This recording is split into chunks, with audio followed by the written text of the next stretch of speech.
Is it possible to transplant squash and cucumber plants on a hot summer day without shade and not have them wilt like this one is doing here? This is something I've been trying a lot this summer in order to do this, and I found one way to do it that I've been able to transplant some cucumber plants basically on 90 to 100 degree days in the afternoon without any shade, and the plants did not go into shock or wilt. And here are some more pictures of some other plants that I did this with. So why do plants wilt when you transplant them? A lot of times when they're growing in little cell pack containers at garden nurseries, they do just fine in the heat and they don't wilt.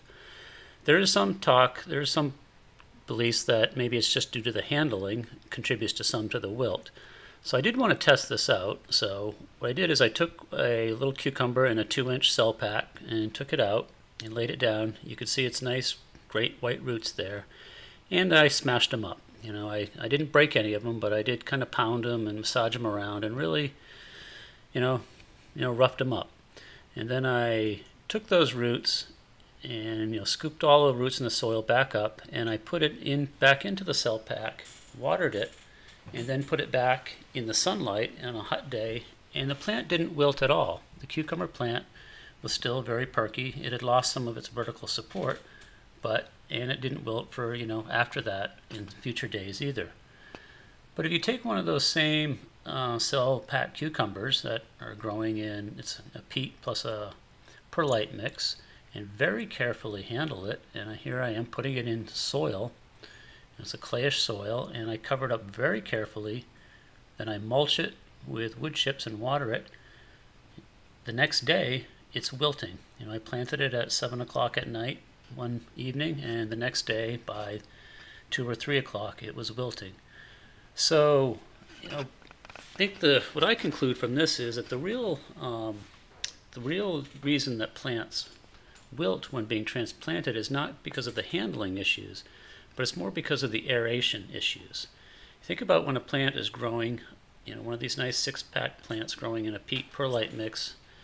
It develops these really nice white roots. It's getting watered a lot, and so it's getting lots of air flushes. And the roots then get a lot of air, a lot of water, and a lot of fertilizer. And just so a very small root mass is able to support a very large plant. And here's a peat soil block that I grew, 3-inch diameter soil block on a wicking wafer here. And you can see that here also the roots at the bottom get lots of air here and lots of water, and so it grows this nice white root mass. But when you take these nice white root masses and then stick them in a clay soil, it totally cuts off their oxygen flow and they wilt. So some of the ways that I tried, I'll go over the successful way that I tried to get around this and transplant without this wilting. Is I took a 5-inch net pot, cut out the bottom, a square or the whole bottom, and I put some of the plants in them that were growing either in the peat blocks or the peat cells, cover it up with compost all around it, and then let them grow their roots out for a while, for a few days or a week or even 2. And then I would plant this net pot directly in the soil, but only maybe halfway down, so the upper half would be above the soil line, and that helps it get aeration. In this picture, it's actually a cucumber plant that I grew from seeds in a 3-inch soil block that I then put in a 5-inch net pot, and it did quite well. As long as I watered it a little bit every day, the water would go into it and would provide an air flush into the root zone, and it would never wilt it, even though I did plant this on a 100-degree day in the afternoon with no shade. And here's some other plants that were grown the same way here. Cucumber plants that were transplanted. They were first grown in 3-inch soil blocks and then into 5-inch net pots and then put in the ground. And they didn't wilt and are doing very great in a very clayey soil that I could never grow on before.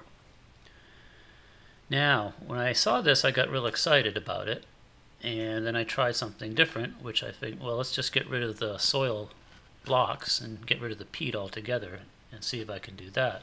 So I did grow some cucumbers just directly in these 5-inch net pots in all compost. And then I put that in the ground, up somewhat, not totally in the ground as before, and then covered it with wood chip mulch. But then the next day in the hot summer heat, it wilted. So this failed when I did it just in only compost. And I think the reason is that the compost was just too thick. There wasn't enough. Still all the roots were down below, and all this compost was on top of them rather than peat. And so even though I was watering it every morning a little bit, there just wasn't enough air flush to keep the roots going strong. Another thing I tried was taking one of the 3-inch soil blocks and putting it directly in the ground, but somewhat elevated, and then covering it up with a little bit of dirt, and then watering the top of that every day. This too also failed. What was happening here is that the water, when I was watering it, the water would go onto the soil and it would kind of roll down the mound and wouldn't get into the peat. And so when I stuck my finger in there, the peat block that it was growing in was completely dried out. So that's one of the problems with using peat, is you've got to water it very carefully, otherwise the whole block will dry out. So another thing that I tried was I took one of these 2-inch cell blocks that a cucumber was growing in that I'd purchased at the garden center, and put it in a net pot, covered it with compost, let it grow out, and put this in the soil somewhat elevated. This too also started to wilt, whereas the ones that were in 3-inch soil blocks did not wilt. So I guess there just wasn't enough peat here. So to try to save this one, what I did is I dug out the front of it and I filled it in with wood chips. And then when I watered it, I'd also water the wood chips in front of it, and that did provide enough aeration so it did stop wilting during the day without shade. So I tried this also directly with one of the 2-inch cell peat soil blocks, whatever. And I put this directly in the ground, and I covered up the bottom and 3 sides of it with the clay soil that I have. But then in the front of it, I filled it in with just wood chips. So it's like there was this front column of wood chips where a lot of air could get to the soil, but then the soil on the back sides would keep the block wet. And this also did reasonably well. Not great, but it did well and didn't need to have shade. I tried another one where in the hole I just put wood chips. I put about 2 to 3 inches of wood chips in the bottom of the hole, and then put one of these cucumbers that were growing from a cell pack into a 5-inch net pot, and I put that in the ground partially up. And I also put in 3 PVC pipes for aeration holes, which I then pulled out after I was done. So here you see these 3 cucumber transplants that I talked about, and they all did reasonably well. The one in the middle, which had the wood chips in front, did the best. And it was in the one in the back, which had wood chips underneath it, also did well. And the one in front, which was just the 2-inch soil cell block with wood chips in front, did okay, but it clearly didn't do as good as the other 2. And here's another view of these plants a month later, and the 2 of them that were doing better I've actually harvested cucumbers from, and they're continuing to grow cucumbers. And the 3rd one is starting to grow cucumbers now. So this, one of the things that I've concluded from all this is that, and I found from doing these transplants and other things I've been doing this summer, is that to keep a plant from wilting, it seems that the roots really do need to stay in contact with some heavy soil that's either moist or even wet, but also they also need to be in contact with some parts that are very aerated. Like I mentioned in some previous videos, that it could even just be a gopher hole or gopher tunnel that's keeping them aerated. So in this picture, I tried to put a couple of peppers in a self-made air pot here, and it was just compost in it. I wanted to see if this would provide enough aeration. And it didn't, and the peppers were wilting a lot during the afternoon. So what was happening is that the soil was drying out around the edge, all around the edge of the pot. And so there was no place where the soil was getting a lot of air and water at the same time. Now when I've grown things in containers with very uniform porous mixes, that hasn't worked either. They wilted very fast because think the roots weren't making enough contact with the medium to wick up water.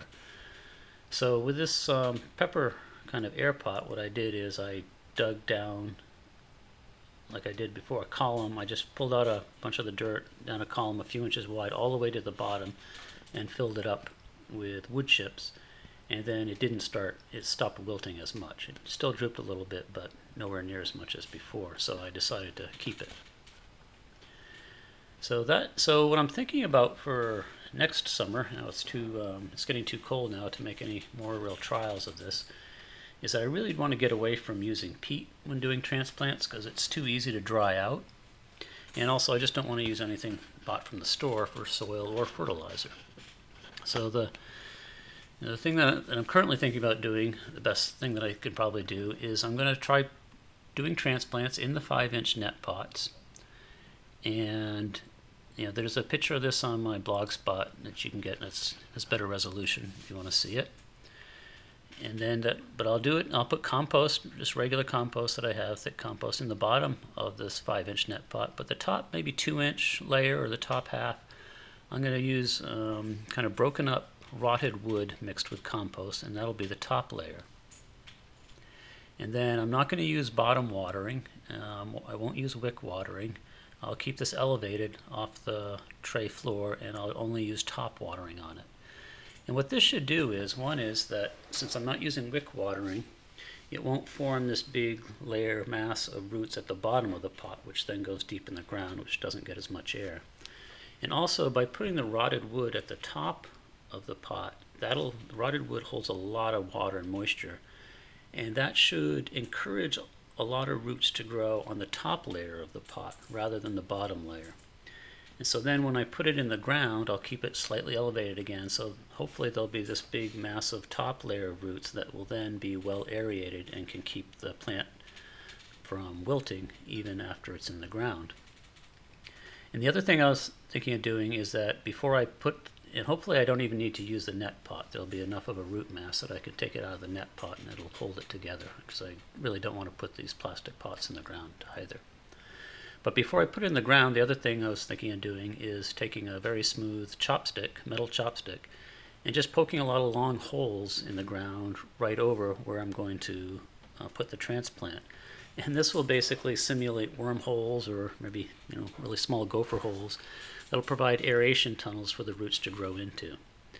And then also I'll plant over a vertical stump again, of course, which will then help keep the upper soil layer moist, but will wick away any excess water. So, if anybody gets a chance to try any of this or things like this before I do next summer, please, post something and let me know. Very interested in, how to reliably and easily do wilt-free, no peat transplanting.